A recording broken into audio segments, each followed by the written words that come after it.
Hello guys. Hello. Halika kayo, samahan niyo ako magluto. Magluto. Hindi pala magluto to.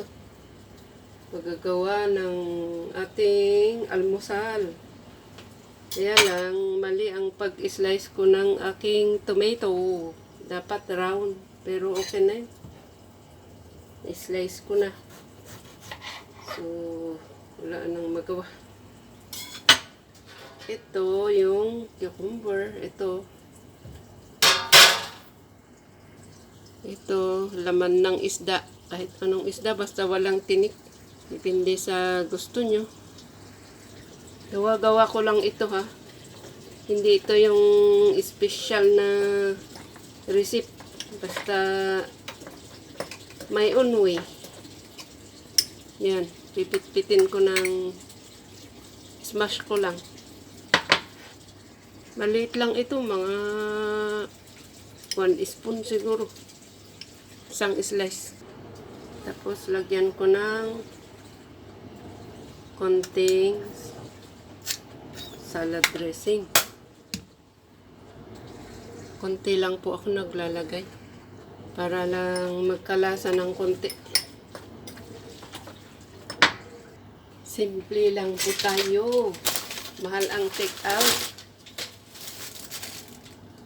See, dumami yung aking fish nung na-mash. Sobra pa ata ito.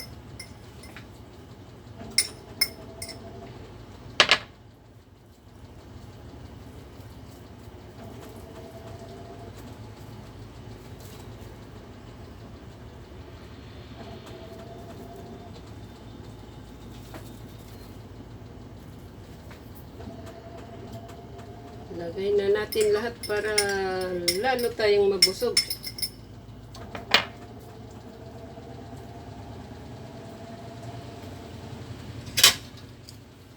Lagay ko na yung aking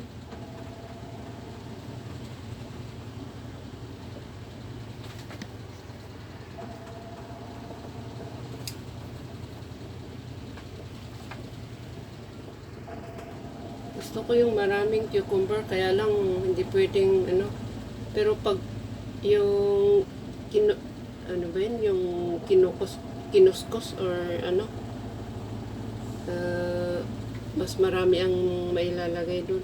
Pero pag ganitong slice, konti lang pwedeng ilagay. Ganyan na siya. Na-deform yung aking tinapay.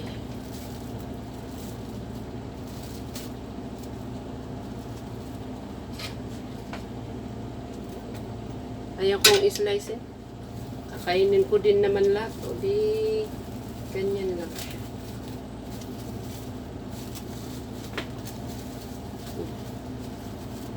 Kain na po tayo. Oh, sarap. May sandwich DIY. Thank you. Sana may mag-thumbs up nito. Okay din naman, di ba? Masarap din naman to. At saka sariling gawa. Salamat. Malapit ko na pong maubos. Kagandahan kasi pag tayo ang gumagawa ng ating sandwich, nakokontrol natin yung yung ingredients, yung halimbawa yung mayonnaise, yung salad dressing. Syempre yung salad dressing hindi naman maganda pag sobra ang ilagay.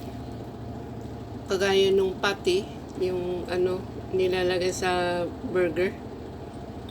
Kung tayo ang gagawa nun, syempre konti lagay natin na asin. Maalat kasi yun eh. Wala lang. Share lang. Maraming salamat.